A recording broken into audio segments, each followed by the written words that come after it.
I wasn't supposed to be at that wedding. The invitation had arrived months earlier, from a distant cousin I hadn't seen in years. I almost declined. Weddings made me uncomfortable. Too many reminders of what I thought I was missing. But at the last moment, I went, mostly out of obligation, partly because I was tired of always saying no.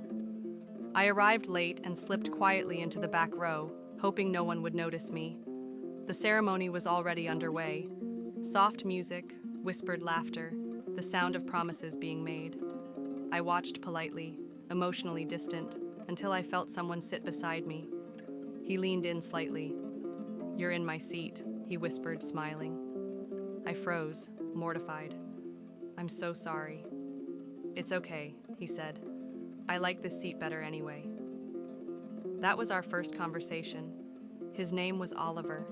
He was the groom's childhood friend, apparently tasked with making sure everything went smoothly, which he was clearly failing at, judging by how relaxed he looked.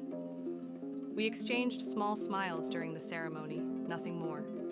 But when it ended, he found me again. "Can I steal you for a drink?" he asked. "Weddings are easier when you don't survive them alone." I laughed and said yes. We talked through the reception, leaning against the wall while everyone else danced. He told me about his work as a sound engineer, about how he preferred being behind the scenes. I told him about my job, about how I felt like I was constantly moving but never arriving.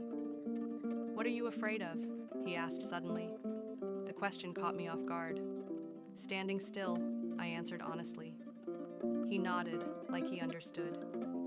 We danced once, awkwardly, briefly, then returned to talking.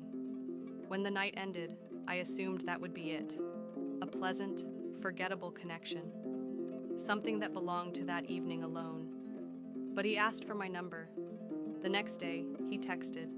So did the day after. Our conversations were easy, unforced. We didn't rush into anything. Coffee dates turned into walks. Walks turned into long evenings filled with music and shared silence. He never pushed, never disappeared. He was just there. I realized I was falling for him when I caught myself wanting to tell him everything, the good and the uncomfortable parts. When his presence made me feel calmer instead of anxious. Still, fear lingered. I had spent years building walls I called independence. Letting someone in felt like risking everything I had learned to protect. One evening, after a long pause in conversation, I finally said it out loud. "I'm not very good at this," I told him. "Relationships, letting people close." He didn't look surprised. "I'm not asking for perfect," he said. "Just honest." That was the moment I stopped holding back. Our relationship grew slowly but steadily. We learned each other's rhythms. We argued, then learned how to listen. We supported each other through changes we hadn't planned for. Love didn't fix everything, but it made everything feel more manageable. A year later, we attended another wedding, this time together. As we stood watching the couple dance, Oliver squeezed my hand. "Funny how things work," he said. "One seat change," I smiled. "One yes."